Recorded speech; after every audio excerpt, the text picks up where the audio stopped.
40 centimetre 50 centimetre இடைவெளி விட்டு நடுறீங்க, களைகள் வருமே, அப்போ என்ன பண்ணுறது கேட்குறாங்க. களைகள் வரும் தான். அதுக்காக நான் என்ன சொல்கிறேன், வயலை சமப்படுத்தணும். இப்போ வந்து வயலை சமப்படுத்துறதுக்கு என்ன செலவாக போகுது? ஒரு ஏக்கருக்கு 2 ஆள். இப்போ ஆள் கிடைக்கல தான். இந்த ஆள் இப்போல்லாம் டிராக்டரால் சமப்படுத்துகிறாங்க, சில மாட்டால் ஏறு உழுது சமப்படுத்துகிறாங்க. ஐயா, இங்கே யார் சத்தம் போடுறேன்?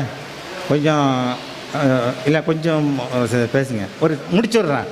இது முக்கியமான தொழில்நுட்பம், அதான் சொல்கிறேன். ஏன்னா எல்லாம் உள் வாங்கணும். உங்களால் மற்றவங்க அதை காலை வாங்க மாட்டாங்க.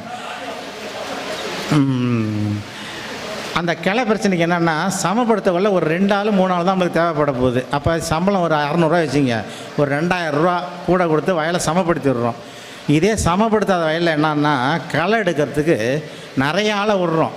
அப்போ பார்த்தீங்கன்னா ஒரு ஏக்கருக்கு 20 ஆள் 30 ஆள் கூட விட்றாங்க. அப்போ 6000 7000 களை எடுக்க செலவு வருது. இந்த மெத்தடில் நீங்கள் சமப்படுத்திட்டீங்கன்னாக்கா இது வந்து நல்ல வேறு